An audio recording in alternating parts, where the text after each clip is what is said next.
বিসমিল্লাহির রহমানির রহিম। আজকে ক্লাস শুরু করছি এইচএসসি ফর্ম ফিল আপ নিয়ে।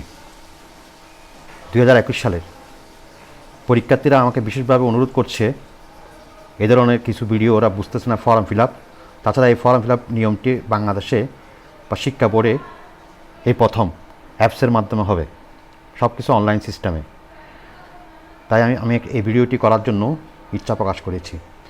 এবং আমাদের কলেজের আমার সহকর্মী মেহরাজ স্যারকেও অসংখ্য ধন্যবাদ আমাকে কিছুটা হেল্প করার জন্য।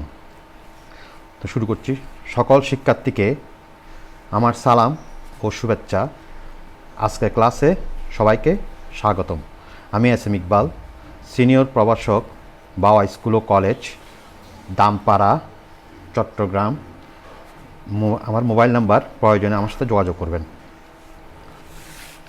এবার আসুন এসএসসি ফর্ম ফিল আপ সংক্রান্ত। আমি চেষ্টা করি আমার ভিডিওগুলো ছোটো রাখতে, যাতে আপনারা দেখে মজা পান। এসএসসি 2021 ফর্ম ফিল আপ পরীক্ষার্থীর করণীয় সম্পর্কে, এবং এই প্রথম শিক্ষা বোর্ডে একটা নতুন নিয়ম মনে রাখবেন। ঘরে বসেই অনলাইনে ফর্ম ফিল আপ। শিক্ষার্থীকে প্রতিষ্ঠানের নিকট একটি সচল মোবাইল নম্বর দিতে হবে, যাতে SMS আসবে। তাই সুতরাং লক্ষ্য রাখবেন, সবসময় যাতে এটা সচল থাকে, মোবাইল নাম্বারটি সবসময় সচল থাকে, ওই ধরনের একটা নাম্বার দিতে হবে। কোনো নির্বাচনী পরীক্ষা অনুষ্ঠিত হবে না। হয়তো এটা অনেকের জন্য সুখবর, অনেকের জন্য আবার দুঃখের খবর। কারণ যারা পরীক্ষা দিতে চায়, পরীক্ষার মাধ্যমে নিজেকে যাচাই করতে চায়, তাদের জন্য এটা ঠিক না আর কি। সব ধরনের পরীক্ষার্থী, নিয়মিত, অনিয়মিত, মান উন্নয়ন, বিভিন্ন ধরনের পরীক্ষা রয়েছে, সবাইকে অবশ্যই ফর্ম পূরণ করতে হবে। আবশ্যিক বিষয়ে যেমন বাংলা, ইংরেজি, ICT অকৃতকার্য হলেও শিক্ষার্থীকে ফর্ম পূরণ করতে হবে। করোনার কারণে পরীক্ষার্থী বা তার অভিভাবককে প্রতিষ্ঠানে আসা যাবে না কোনো প্রয়োজনে। হ্যাঁ, মনে রাখবেন, আমি আবার বলছি, করোনার কারণে পরীক্ষার্থী বা তার অভিভাবককে প্রতিষ্ঠানে আসা যাবে না। প্রয়োজনে মোবাইল ফোনে যোগাযোগ করতে পারবে। হ্যাঁ, কোনো সমস্যা নেই। তাহলে কারণ দেশের অবস্থা খারাপ, সেজন্য সবাইকে লক্ষ্য রাখতে হবে। দেশের পরিস্থিতি স্বাভাবিক থাকলে 12 তারিখ থেকে 30 তারিখ পর্যন্ত, অর্থাৎ আগস্টের মধ্যে ফর্ম ফিল আপের সকল কার্যক্রম শেষ করতে হবে। নির্ধারিত সময়ে, অর্থাৎ 12 তারিখ থেকে 30 তারিখের মধ্যে টাকা না দিলে ফর্ম ফিল আপ সম্পন্ন হয়নি বলে গণ্য হবে। তাহলে জিনিসটা খেয়াল রাখেন, সময়টা কিন্তু এইটা। তো ফি পরিশোধ করার বিবরণ ও নির্দেশিকা বোর্ডের ওয়েবসাইটে, ঠিকানাটা আমি দিচ্ছি www.bic_chittagong.gov.bd থাকবে। তাছাড়া সোনালী ব্যাংক, নগদ, বিকাশ, রকেট, ইউপে, সোনালী ওয়ালেট, এটা একটা দুইটা ইত্যাদি মাধ্যমেও টাকা পরিশোধ সংক্রান্ত নিয়মাবলী বিভিন্ন প্রচার মাধ্যমে প্রচার করবে। তাহলে এখান থেকে এটা যখন অ্যাডভার্টাইজমেন্ট এগুলো বিভিন্ন প্রচার করবে, এখান থেকে আপনি নিয়মাবলী বুঝতে পারবেন। নেক্সট, টাকা পরিশোধের বিভিন্ন পদ্ধতি রয়েছে। 1, SMS-এর প্রাপ্ত লিঙ্কের মাধ্যমে, অর্থাৎ বোর্ড থেকে যে SMS-টা আসবে। 2, সোনালী ইসাবা অ্যাপের ব্যবহার করে পেমেন্ট গেটওয়ের মাধ্যমে নগদ, বিকাশ, রকেট, ইউপে, সোনালী ওয়ালেট এগুলোর মাধ্যমে পরিশোধ করা যাবে। 3 নম্বর, বোর্ডের ওয়েবসাইট, এর ঠিকানাটা আমি আবার দিয়েছি তো একটু মনে রাখবেন, এখানে চিটাঙ্গের জায়গায় যারা ঢাকা থাকেন তারা ঢাকা লিখবেন, যশোর থাকলে যশোর লেখা যাবে, জাস্ট এখানে চেঞ্জ হবে।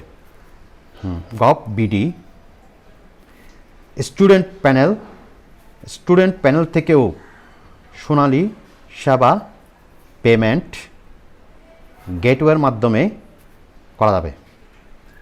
Next number, visa, master card ইত্যাদি বিভিন্ন কার্ডের মাধ্যমেও পরিশোধ করা যাবে। তাহলে অনেক পদ্ধতি, তবে একটা জিনিস মনে রাখবেন, এটা সহজ লিখে দিছি। এই সোনালী সেবার মাধ্যমে করলে এতটুকু দেখতে হচ্ছে না, এটা চেষ্টা করবেন। সেজন্য আমি পাশে কী লিখছি, সহজ। পরীক্ষার ফি, বিজ্ঞান 1160 টাকা, ব্যবহারিক থাকলে মনে রাখবেন প্রতি বিষয়ে আরও 30 টাকা দিতে হবে। বেশিরভাগ হয়তো এই জিনিসটা বিজ্ঞান বিভাগে রাখতে পারে, মানে পরীক্ষাতে কোনো বিষয় থাকলে।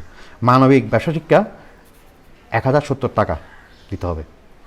তো কোনো পরীক্ষার্থী নির্বাচনিক বিষয়ে ব্যবহারিক পরীক্ষা থাকলে বিষয় প্রতি আরও 30 টাকা দিতে হবে। এটা মানবিকের ক্ষেত্রেও হয়তো হবে।